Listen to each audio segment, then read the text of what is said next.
Oke, kita lanjut lagi untuk konten-konten dan kabar-kabar tentang Rohingya, kabar yang selalu bikin masyarakat Indonesia selalu gedek sekali.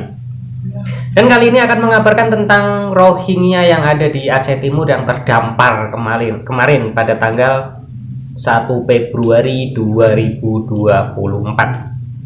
Namun sebelum kita lanjut, alangkah baiknya dicek tombol subscribe-nya yang masih merah, silahkan diklik sedikit saja agar berubah jadi warna hitam, karena yang hitam berarti kalian sudah subscribe, dan subscribe dari kalian adalah penyemangat untuk kita-kita yang menyuarakan terus tolak Rohingya, agar berita ini tidak mudah redup, tidak mudah hilang, dan tidak ada penanganan dari pihak-pihak yang bertanggung jawab, sehingga berita ini akan dianggap selesai begitu saja. Dan kemudian mereka yang masih ada di luar Indonesia, yang masih ada di luar Pulau Sumatera akan terus tertarik dan akan terus berdatangan tanpa diketahui.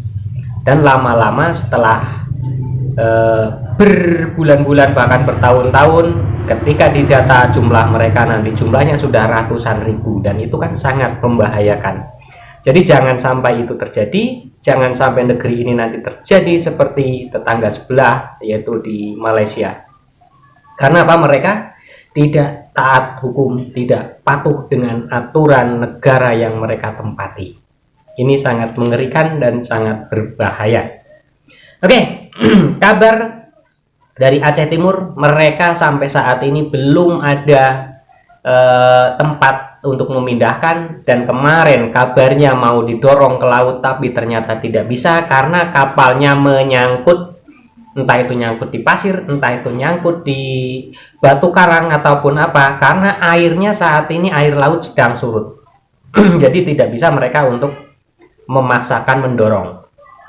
Selain itu juga kemarin ada ya dalam video yang mengatakan lebih baik mati di Aceh daripada harus dikembalikan ke Myanmar. Nah, ini kan terlalu memaksakan diri, mereka terlalu memaksakan diri. Dan hingga saat ini UNHCR ataupun IOM itu lagi ngerayu ke Pemda setempat untuk mendapatkan tempat relokasi yang baru. Memang sementara ini belum terjadi gesekan, belum terjadi konflik, belum terjadi hal apapun yang mengkhawatirkan dengan masyarakat, walau sebenarnya masyarakat saat ini tetap menolak.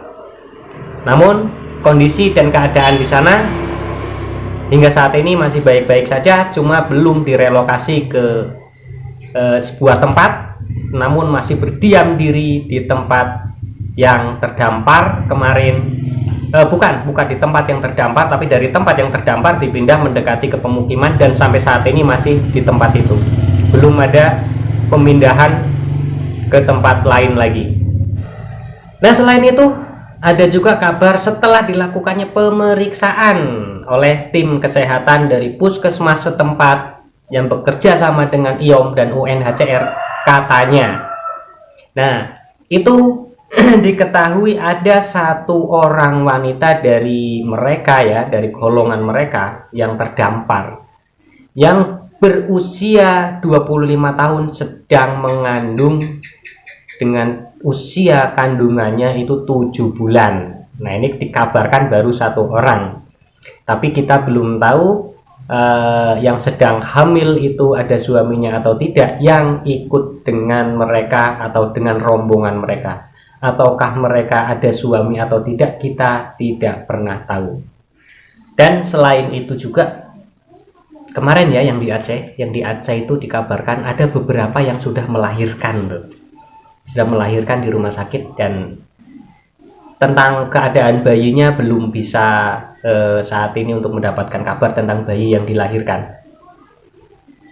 Dan mungkin kalau lama kelamaan semakin banyak saja nih nanti yang akan melahirkan di Indonesia, dan ini lama-lama nanti akan susah dipulangkan. Kalau misalkan ada 10 bayi yang masih baru lahir mau dipulangkan, kan kasihan tuh dengan bayinya.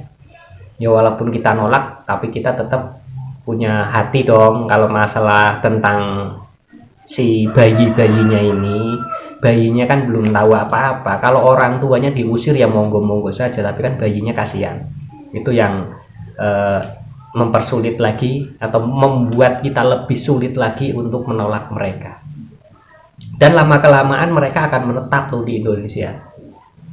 Menetap di sini yaitu tentang tempat tinggal, mungkin mereka tidak disahkan secara resmi mereka memiliki tempat tinggal dan kepemilikan tanah mungkin tidak bisa. Tapi sebetulnya di Indonesia itu serba bisa. Karena apa? Ada Londo Ireng. Walaupun si Rohing ini nanti tidak bisa memiliki hak kepemilikan tanah, tapi kan ada Londo Ireng tuh yang di belakang mereka. Belilah tanah atas nama si Londo Ireng ini, akhirnya sama Londo Ireng diberikan kepada para Rohing.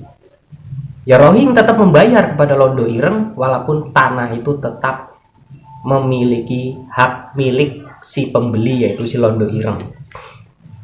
Hak milik tanah milik si Londo Ireng, tapi yang menempati Rohingya. Jadi sama saja tuh, ujung-ujungnya ya Rohingya juga yang menempati di situ. Jadi kata siapa mereka tidak bisa memiliki hak tanah? Mereka memiliki hak tanah atas nama Londo Irengnya, bukan atas nama mereka para pengungsinya. Itu yang berbahaya. Ya sesuai dengan apa yang selama ini saya katakan, ketika mereka itu sudah mendarat, sudah mendamparkan diri di daratan, itu tidak akan bisa diusir lagi. Tidak bisanya kenapa? Tidak bisanya mereka dengan berbagai alasan, dan ada di belakang mereka Londo Ireng yang selalu menghalang-halangi. Terbukti kan sekarang, katanya kemarin mau diusir, sudah dipersiapkan tuh logistik dan bahan bakar. Tapi kenyataan sampai sekarang tidak bisa. Tidak juga mereka sampai sekarang berlayar kembali, walaupun disiapkan logistiknya oleh masyarakat. Apalagi sekarang sudah berhari-hari, tambah susah lagi, dan tidak bisa kalau masyarakat nggak galak. Pasti ada saja yang menghasut masyarakat, menggesek masyarakat agar tidak mendorong mereka. Tetap ada aja yang seperti itu dari Londo Irengnya. Lihat aja nanti, nggak akan yang ini, yang sudah terdampar ini didorong lagi ke laut, nggak akan. Yang ada apa? UNHCR akan mencari tempat, bekerja sama dengan Pemda setempat untuk merelokasi mereka ke tempat penampungan yang baru. Itu yang akan terjadi, bukan mereka akan didorong kembali. Jadi sampai kapanpun kalau penjagaan itu tidak dibantu oleh masyarakat, ya seperti ini, mereka akan datang dengan alasan kapal mereka rusak dalam kondisi darurat, mendamparkan diri seperti ini terus. Karena modusnya dari pertama hingga sekarang, modusnya masih tetap sama, modusnya tidak berubah. Karena apa? Modus mereka itu untuk mengelabui para penjaga, yaitu TNI Angkatan Laut dan Polri, agar tidak bisa menghalau mereka. Karena mereka dibatasi oleh undang-undang, dibatasi oleh Perpres tahun 2016 ya, agar ketika ada imigran dari manapun yang dalam keadaan darurat itu harus ditolong.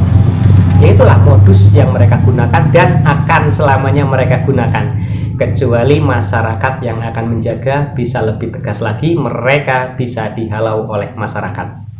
Tapi kalau kita harus mengandalkan dari pihak TNI Angkatan Laut, itu tidak bisa, karena mereka dibatasi, cara kerja mereka dibatasi, seakan-akan mereka tidak pro dengan rakyat yang tidak menginginkan kehadiran para Rohing ini. Oke, seperti itu saja. Kita lanjut lagi ke konten-konten berikutnya.